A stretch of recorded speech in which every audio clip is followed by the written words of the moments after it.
Hello and a very warm welcome to Rajya Sabha Television. You're watching The Big Picture with me, Frank Rausen Pereira.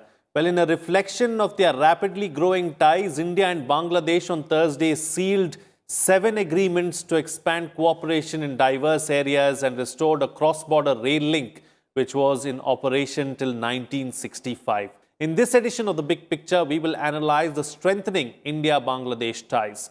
Joining me on the program today are Pinak Ranjan Chakravarti, former ambassador, Major General Ashwini Sivach, retired strategic analyst, and Sreeram Chaulia, foreign affairs analyst. Thank you to all my guests for joining me on this edition of The Big Picture. Sreeram Chaulia, let's focus on the virtual summit that took place between the prime ministers of both the countries on Thursday, and let's analyze that as well. And what were the key takeaways for you from that? Well, I think, Frank, level of trust between the top leadership is very high. In fact, Prime Minister Modi's point was that from day one, when he took office in 2014, Bangladesh has been a major priority. And in fact, you'll remember that the land boundary dispute that India had with Bangladesh for more than 4 decades was resolved very quickly.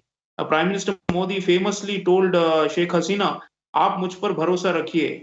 And he created the consensus within India, especially in the state of West Bengal, to make that happen.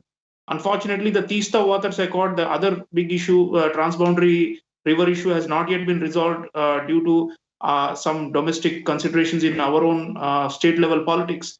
But otherwise, we have been highly generous. We settled the maritime border also, and we conceded some space to Bangladesh. So we showed our strategic generosity.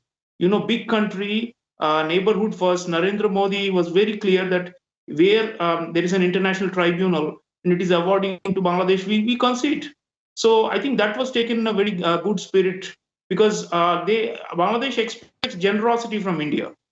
Everything from issuing of visas, like nitty-gritty stuff for travel, to all the way to settling of outstanding sovereignty disputes. So I think PM was mentioning also today in the summit that Bangladesh has emerged as a major coordinator for us in the SAARC framework.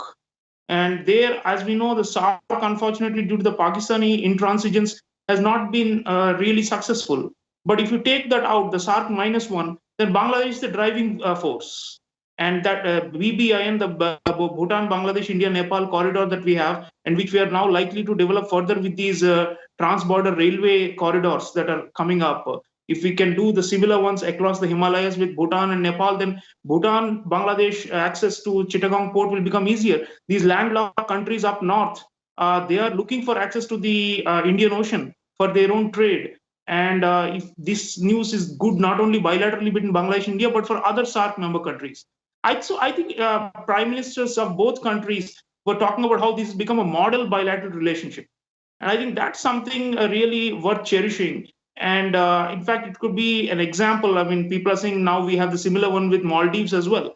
And these should be, the template on the basis of which mutual benefit and also generosity and I think a high level of trust at the political leadership level. This matters.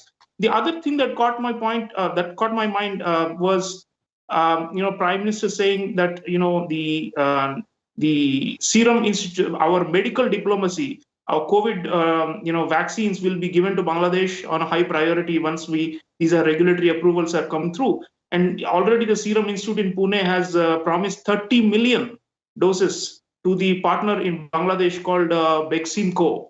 So I think this is going to be a huge game changer also, like we've discussed before, because Bangladesh is also being voted by Chinese and other firms because a big country, huge population, large number of people to buy for buying COVID vaccines. But we are going to possibly be the ultimate supporter of this public health initiative in Bangladesh. Textiles, there's an agreement. Textiles matter a lot for Bangladesh. So I think whatever matters for Bangladesh, we have been delivering. There was some irritant, some people in the right, in the fundamentalists in Bangladesh saying that India is becoming anti-Muslim after the CAA agitation and all. But frankly, Sheikh Hasina never bought into that. And I don't think that has ever interrupted the ties. And the point is that it still remains a very, very friendly border. One Sheikh Hasina advisor once said, Bangladesh and India are like one space with a border to manage. They're not two different countries. That's the level of integration we are seeing today. And that's why I'm saying it's something to cherish and build upon. If we can do this similarly with all the other smaller countries, we can leave aside Pakistan and move forward through regional integration. All right, Sreeram Chaulia,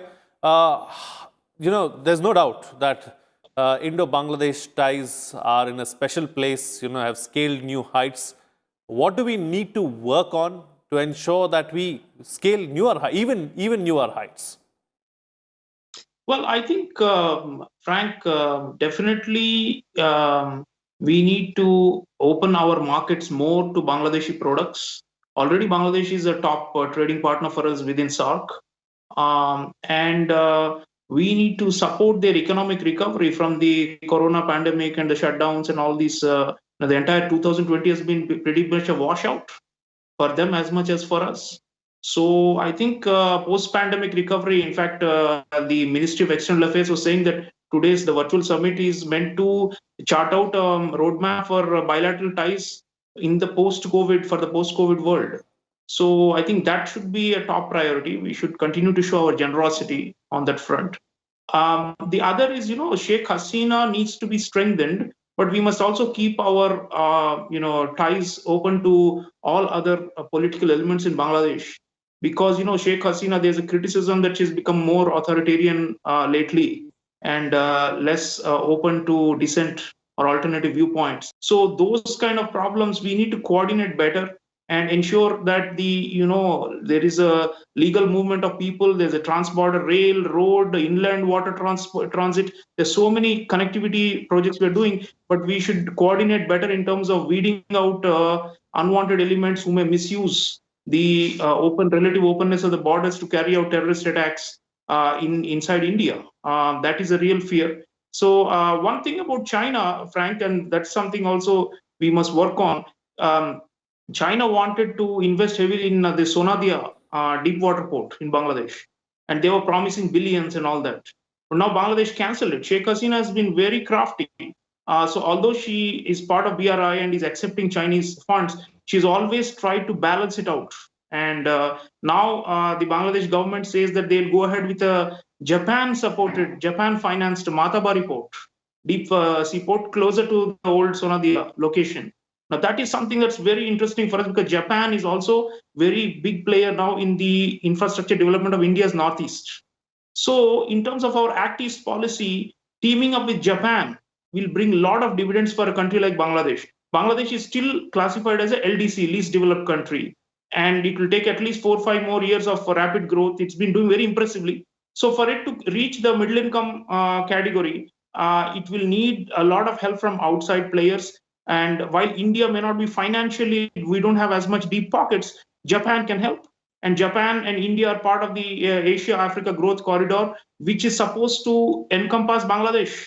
Right. So these are the things. So the Chinese have BRI, but if we really develop these other alternative connectivity projects, especially in partnership with Japan, the Bangladesh will be very happy because Bangladesh wants alternatives, and they say it openly. They're not even subtle about it.